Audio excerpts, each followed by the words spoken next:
Spark Books here.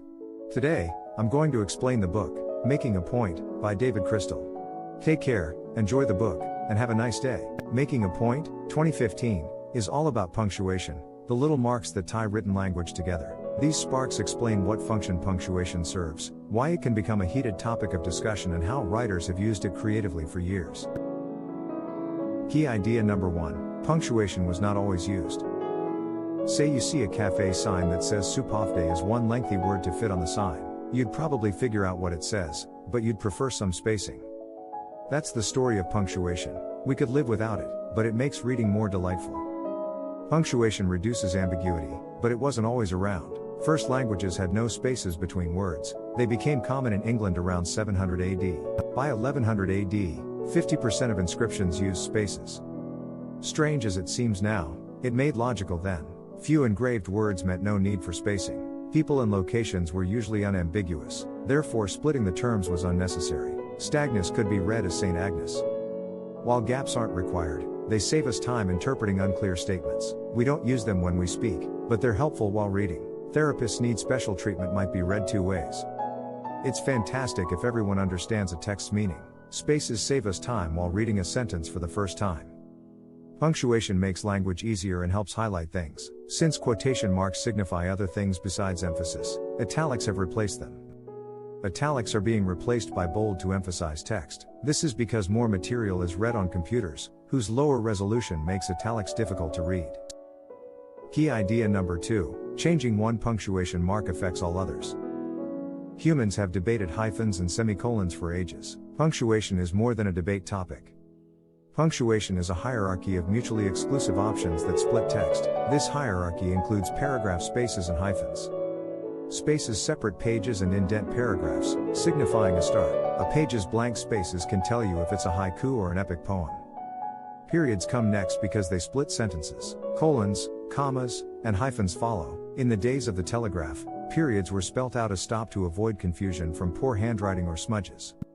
At the bottom of the hierarchy, periods are also excellent separators. The period separates and unifies USA and $6.30. Punctuation is hierarchical, but each mark is also related. If one's value changes, so will the others.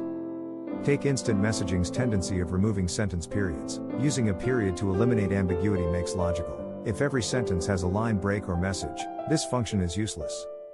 When a period is no longer needed to separate sentences, it must have a purpose. Using a period now connotes displeasure, rage, or impatience.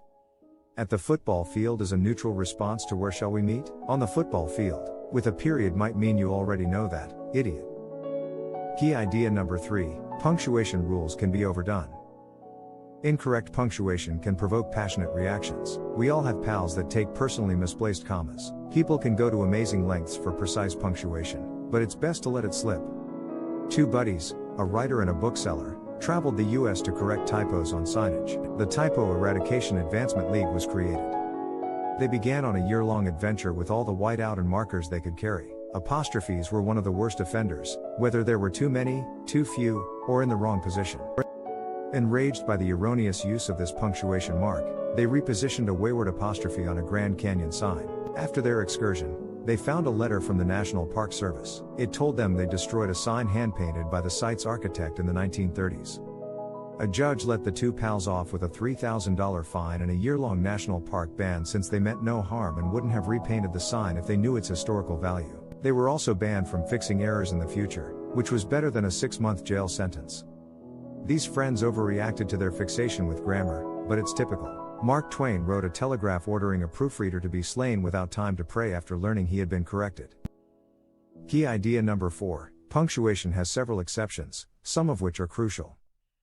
Any punctuation mark has a history of trends, fashions, and debates. This mixed history of punctuation shows that there's no ultimate punctuational truth and that generalizing is harmful. So, teaching students that punctuation rules are unbreakable hurts literacy. If English pupils are taught tight rules, they won't know how to handle variances. They'll become confused and make the mistakes they wanted to avoid. An apostrophe always goes before the letter S to show possession, as in that's the school's equipment. This flimsy rule has exceptions, which causes confusion among language students. Some rules make sense in principle but fail in practice. The Lloyds Bank name is a good example. Two Lloyds founded it in 1765. After 100 years, Lloyds and Company became Lloyds Banking Company. The name was shortened and the apostrophe omitted soon after, giving Lloyds its current moniker. Why were apostrophes removed? People kept mispronouncing Lloyds. They thought Lloyds started the bank and wrote it as Lloyds. This error has legal ramifications, thus the apostrophe had to go. Key idea number 5. Lack of punctuation can be innovative. Depending on the author, punctuation marks can be aesthetic abominations or innovative tools. E.E. Cummings, an American writer and painter, was a proponent of inventive punctuation. In tribute to Cummings' punctuation style, individuals began writing his name without capital letters. E. Cummings. Why were his small marks so amazing?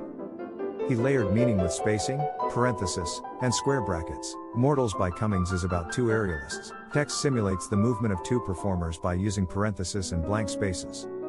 Some authors ignore punctuation. To breach the rules so deeply, you must know them well. James Joyce used punctuation and spelling to great effect in Ulysses. The book's final 40 pages have no punctuation. Joyce used this method to show Molly Bloom's stream of consciousness. As the phrases are short and independent, omitting punctuation works well. The reader can get a sense of each piece before it merges.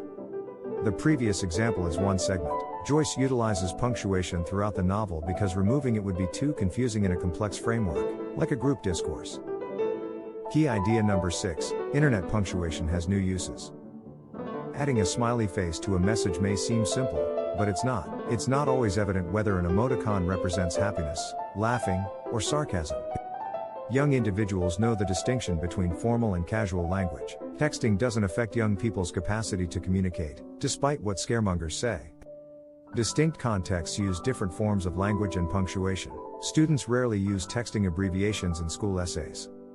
Some social groups have abandoned emoticons. The author attended a class that printed their internet conversations and discovered no emoticons. Students informed him they stopped using emoticons when their parents did. Technology has also altered punctuation. Computer programmers use punctuation to code. When programming languages were invented, variety meant versatility. As a result, existing and new symbols were used. Just use slash. It's a staple of written language, used to represent line breaks, fractions, and sound units. In the 1980s, a backward slash was added to punctuation, which most people remember as a PC file divider, such as D-desktop. Punctuation.